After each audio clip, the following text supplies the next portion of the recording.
નમસ્તે વિદ્યાર્થી મિત્રો, હાર્દિક સર એકેડમી યુટ્યુબ ચેનલમાં આપ સૌનું ખૂબ ખૂબ સ્વાગત છે.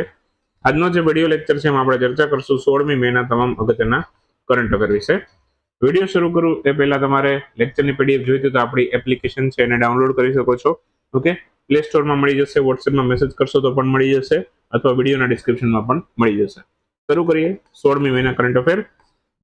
સૌથી પહેલો ક્વેશ્ચન છે, હાલમાં જ કયા વર્ષ સુધી કપાસની ઉત્પાદન ક્ષમતા છે વધારવાનો લક્ષ્યાંક પ્રતિ હેક્ટર 450 કિલોગ્રામ છે એનાથી વધારી અને 755 કિલોગ્રામ કરવાનો રાખ્યો છે. તો એક આખું કપાસ મિશન આપણે શરૂ કર્યું છે, કપાસ ક્રાંતિ કરીને. એના હેઠળ છે કપાસનું જે ઉત્પાદન છે, ઓકે, પ્રતિ હેક્ટર અત્યારે 450 કિલોગ્રામ છે, એને 755 કિલોગ્રામ સુધી પહોંચાડવાનું છે પર હેક્ટર. ઓકે, તો એ યાદ રાખજો, 2031 નો લક્ષ્યાંક રાખ્યો છે. તો હાલમાં જ કપાસની ઉત્પાદકતા વધારવા અને એની ગુણવત્તામાં સુધારો કરવા માટે એક મિશન છે, બરાબર, એ શરૂ કર્યું છે આપણે. આ મિશન માટે કેન્દ્ર સરકારે કોટન પ્રોડક્ટિવિટી કપાસ ના માટે સરકારે જે મિશન શરૂ કર્યું છે એનું નામ છે કોટન પ્રોડક્ટિવિટી મિશન કપાસ ક્રાંતિ. ઓકે, તો આ નામથી એક મિશન શરૂ કર્યું છે અને આ મિશન માટે ટોટલ 5,600 કરોડ એટલે કે 5600 કરોડ રૂપિયાનું બજેટ ફાળવી દીધું છે સરકાર. ક્લિયર? અને લક્ષ્યાંક પણ રાખી દીધો છે કે 2031 સુધીમાં જે પ્રતિ હેક્ટર ઉત્પાદન ક્ષમતા છે 450 છે, એને 2031 સુધીમાં 755 પર હેક્ટર લઈ જવાનો લક્ષ્યાંક રાખ્યો છે. કપાસના ઉત્પાદનની અંદર વાત કરીએ તો ભારતમાં પ્રથમ સ્થાને સૌથી વધુ ઉત્પાદન કરતું રાજ્ય મહારાષ્ટ્ર છે, બીજો ક્રમ ગુજરાતમાં આવે છે. ઓકે, બાકી 3F ઉપર અહીંયા સરકારે ફોકસ કરવાનું કીધું છે, ફર્મ, ફાઈબર, ફેક્ટરી, ફેશન અને ફોરેન. ક્લિયર?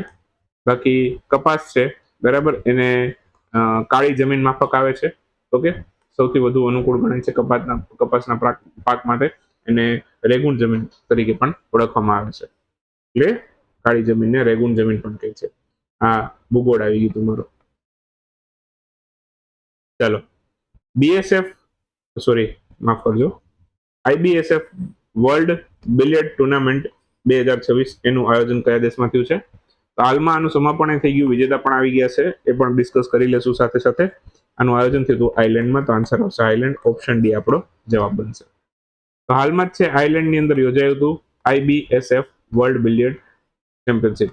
ઓકે, તેમાં સૌરવ કોથારીએ ટાઇટલ જીત્યું છે અને ફાઇનલમાં હરાવ્યા પંકજ અડવાણીને. તો સ્કોર જોઈ શકો છો, સ્કોર યાદ રાખવાની જરૂર નથી પણ. તો સૌરવ કોઠારી જીત્યા છે, પંકજ અડવાણીને હરાવ્યા છે. આયોજન ક્યાં થયું એ યાદ રાખવાનું, આઇલેન્ડમાં થયું છે. પંકજ અડવાણી છે એ ખૂબ જ પ્રસિદ્ધ ખેલાડી છે, 19 વખત વર્લ્ડ ચેમ્પિયન બનેલા છે એ સ્નૂકરની અંદર, અને હાલમાં રનરઅપ બન્યા છે. ટુર્નામેન્ટ આયર્લેન્ડના કાર્લોમાં થઈ છે. ઓકે, અને બાકી બિલિયર્ડ છે એ સ્ક્યુ સ્પોર્ટ્સનો એક પ્રકાર છે, લીલા રંગના કાપડથી ઢકાયેલા ટેબલ ઉપર રમાય છે. આયર્લેન્ડની વાત આવી છે, આયર્લેન્ડની રાજધાની યાદ રાખી લેશું, ડબલિન છે. બાકી IBSF નું પણ ફૂલ ફોર્મ યાદ રાખી લેજો, international billiard and snooker federation. હાલમાં કયા રાજ્યનો સ્થાપના દિવસ ઉજવાયેલો છે? તો હમણાં જ સિક્કિમનો સ્થાપના દિવસ હતો, 16 મે. ઓકે, તો ઓપ્શન સી આપણો આન્સર થશે. હાલમાં જ 16મી મે સિક્કિમનો 51મો સ્થાપના દિવસ ઉજવવામાં આવ્યો છે. 16 મે 1975 ના રોજ સિક્કિમ ભારતનું રાજ્ય બન્યું હતું. અને સિક્કિમ છે, બરાબર, એક સામ્રાજ્ય હતું. એની સ્થાપના નામગ્યાલ વંશ દ્વારા કરવામાં આવેલી છે. તો સિક્કિમ છે, બરાબર, એની સ્થાપના કોને કરી છે, કયા રાજવંશ દ્વારા સ્થાપના કરવાની છે? નામગ્યાલ વંશ દ્વારા છે આ સ્થાપવામાં આવ્યું છે. સિક્કિમ સામ્રાજ્ય હતું એક, બરાબર. બાકી સિક્કિમ છે ભારતમાં જોડાયું એ વખતે ચોગ્યાલ રાજવીઓ છે એમના હાથમાં સિક્કિમનું શાસન હતું. ઓકે, અને 1974માં સિક્કિમના આંતરિક વિવાદો થયા. ત્યારબાદ સિક્કિમ છે એની સિક્કિમમાં જનતા પાસે ભારતમાં જોડાવું કે નહીં એ માટે એક વોટિંગ કરાવવામાં આવ્યું, અને સિક્કિમ ભારતનું એવું રાજ્ય છે કે જે જનમત સંગ્રહથી ભારત સાથે જોડાયું. બરાબર, તો અહીંયા કોઈ પણ પ્રકારના ઓપરેશન નથી કર્યા ખાસ કરીને. ઓકે, હૈદરાબાદ છે તો ત્યાં ઓપરેશન ફોલો કર્યું હતું છોડવા માટે. જુનાગઢમાં પણ પેલી આર્મીથી ઘેરી લેવામાં આવ્યું હતું ને એ રીતે કર્યું હતું. બરાબર, પાછળથી જનમત સંગ્રહ કરાવ્યો હોય એ વસ્તુ અલગ છે, પણ ત્યાં કોઈક ને કોઈક જોડવા માટે ઓપરેશન કરાવવા પડે. તો અહીંયા કોઈ પણ ઓપરેશન કરીને સિક્કિમને ભારત સાથે નથી જોડ્યું, સ્પેશિયલી જનતા પાસે વોટિંગ કરાવ્યું પર્સનલી, અને એને ભારત સાથે જોડી દીધું. ક્લિયર? તો સિક્કિમ એ વખતે ભારતનું 22મું રાજ્ય બન્યું હતું અને એકમાત્ર એવું રાજ્ય કે જે જન્મત સંગ્રહથી જોડાયું 1975માં ભારતનું રાજ્ય બન્યું છે. ત્યાં નવા વર્ષને લુસોંગ અથવા તો લાસોંગ તરીકે ઓળખાય છે. સિક્કિમના રાજ્યપાલ યાદ રાખી લેજો, ઓમ પ્રકાશ માથુર. ચલો, સિક્કિમના મુખ્યમંત્રી કોમેન્ટ કરી દેજો. મુખ્યમંત્રી મેં નથી લખ્યા, એ તમે કોમેન્ટ કરી દેજો. રાષ્ટ્રીય ડેન્ગ્યુ દિવસ કઈ તારીખે ઉજવેલો છે? આજે 16 મે છે. આજે છે ડેન્ગ્યુ દિવસ. રાષ્ટ્રીય ડેન્ગ્યુ દિવસ કહી શકો, નેશનલ ડેન્ગ્યુ દિવસ પણ કહી શકો છો. તો 16મી મે રાષ્ટ્રીય ડેન્ગ્યુ દિવસ ઉજવાયેલો છે. એડિસ ઇજિપ્તી નામના મચ્છરથી ડેન્ગ્યુ થાય છે. તો એડિસ ઇજિપ્તી મચ્છર કરડે ત્યારે ડેન્ગ્યુ થાય છે. ડેન્ગ્યુ છે ડેનવી નામના વાયરસના કારણે થાય છે, જે એક આરએનએ ટાઈપનો વાયરસ છે. કેવો છે? આરએનએ ટાઈપનો વાયરસ છે. ડેન્ગ્યુ કેવા પ્રકારનો વાયરસ છે એવું પૂછે તો આરએનએ ટાઈપનો વાયરસ છે. અને ડેન્ગ્યુની રસી છે એ પણ આવી ગઈ છે હવે. ડેન્ગ્યુ વેક્સિયા નામની રસી છે, એ ડેન્ગ્યુની વેક્સિન છે. ઓકે.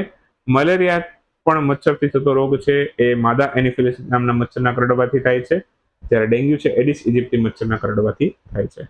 ઓકે. 2026 માટે થીમ રાખી છે community participation for dengue control, check, clean and cover. આ એની થીમ છે. ચર્ચામાં રહેલ પ્રશાસ્ત 2.0 એપ બાળકોમાં 21 પ્રકારની વિકલાંગતાની ઓળખ માટે શરૂ કરવામાં આવી છે. આ એપ કોણે લોન્ચ કરી છે? આ એપ લોન્ચ કરી છે NCERT.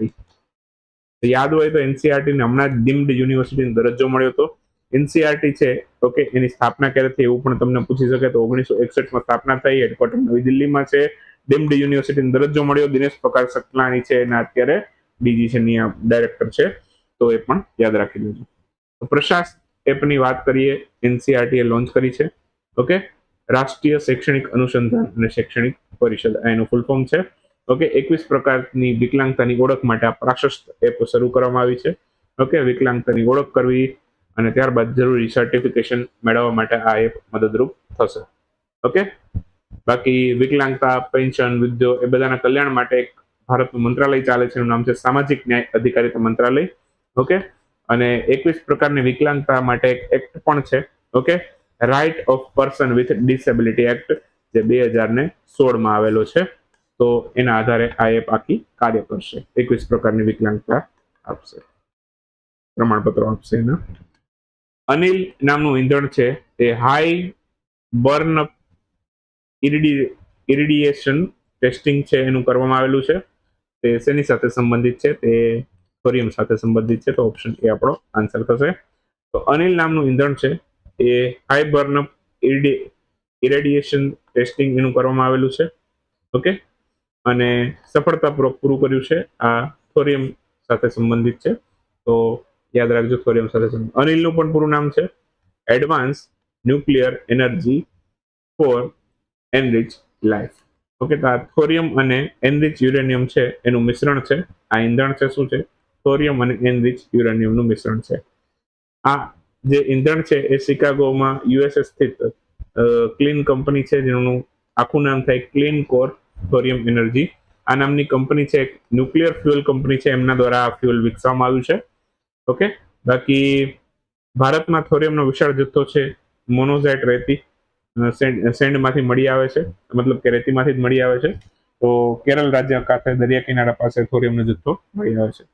યુરેનિયમ છે ભારતમાં ઝારખંડ રાજ્યમાંથી મળે છે. ઓકે.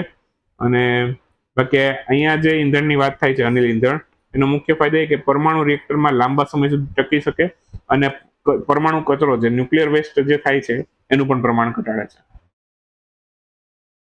ચલો, ન્યુક્લિયર વેસ્ટ થી કંઈક ચર્ચામાં હતું કોઈ કન્ટ્રી, એ તમે મને કહેજો, કોઈને યાદ આવતું હોય તો. બરાબર? કોઈને યાદ આવતું હોય કે ભણી ગયા છીએ, કદાચ તમને યાદ આવતું હોય. ઇન્ટરનેશનલ ઓર્ગેનાઇઝેશન ફોર માઇગ્રેશન એના વિશ્વ પ્રવાસન રિપોર્ટ 2026 મુજબ કયો દેશ છે વિશ્વનો સૌથી વધુ રેમિટન્સ મેળવનારો દેશ બન્યો છે? તો રેમિટન્સ મેળવનારો દેશ ભારત બન્યો છે. અગાઉ ઓનલાઈનમાં પણ જોઈ ગયા છીએ, પણ થોડુંક ડિટેલમાં કહેવા જેવું છે આમાં. તો પહેલી વસ્તુ તો રિપોર્ટ કયો છે? વિશ્વ પ્રવાસન રિપોર્ટ, જેને વર્લ્ડ માઇગ્રેશન રિપોર્ટ પણ કહેવાય છે. કોણે આપ્યો તો કે international organisation for migration, IMO દ્વારા આપવામાં આવ્યું છે. ભારત સૌથી વધારે રેમિટન્સ મેળવનારો દેશ થયો. કેટલું ભારતે રેમિટન્સ મેળવ્યું? $137 બિલિયન. ઓછું ના કહેવાય, ઘણું કહેવાય. અને ભારત વિશ્વનો એકમાત્ર એવો દેશ છે કે જેનું રેમિટન્સ $100 બિલિયન થી વધારે છે. ક્લિયર? વિશ્વનો એકમાત્ર દેશ છે, બરાબર. ભારત પહેલા ક્રમે, બીજા ક્રમે મેક્સિકો છે. ઓકે. અને વિશ્વભરની અંદર ટોટલ માઇગ્રન્ટ્સની સંખ્યા પણ આપી દીધી છે. ઓકે, માઇગ્રન્ટ્સ છે વિશ્વભરમાં 304 મિલિયન્સ. ઓકે. અને રેમિટન્સ કોને કહેવાય? પેલા તો માઇગ્રન્ટ તો ખબર પડી ગઈ, બીજા દેશમાં વસવાટ કરતા હોય, નોકરી ધંધા ગયા હોય. પણ રેમિટન્સ કોને કહેવાય?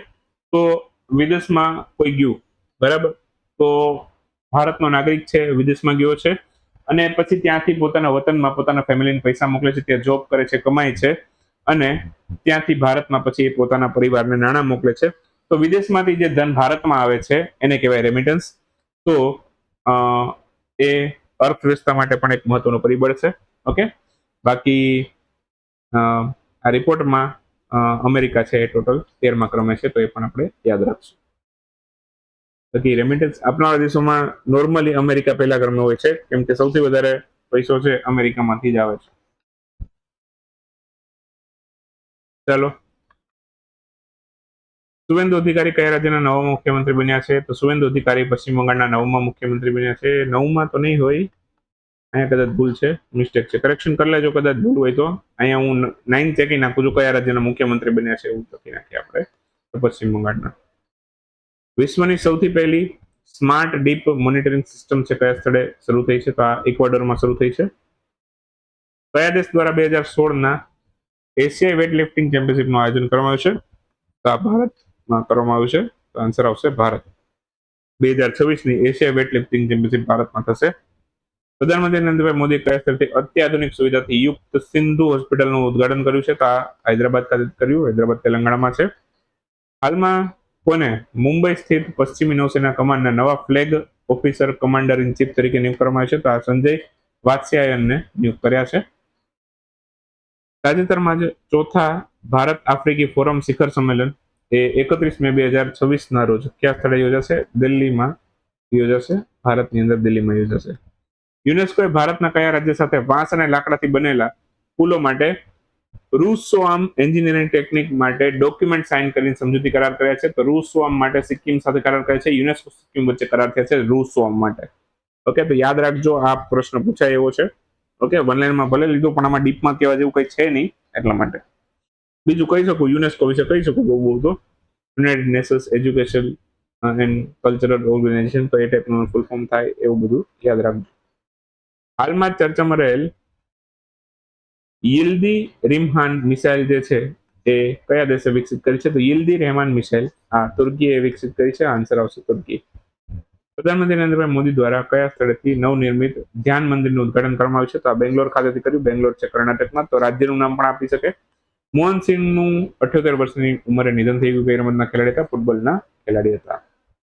બસ, તો 16 મે પણ પૂરો થઈ ગયો. મળશું 17મી મેના વિડીયોમાં. ત્યાં સુધી રજા લેશું.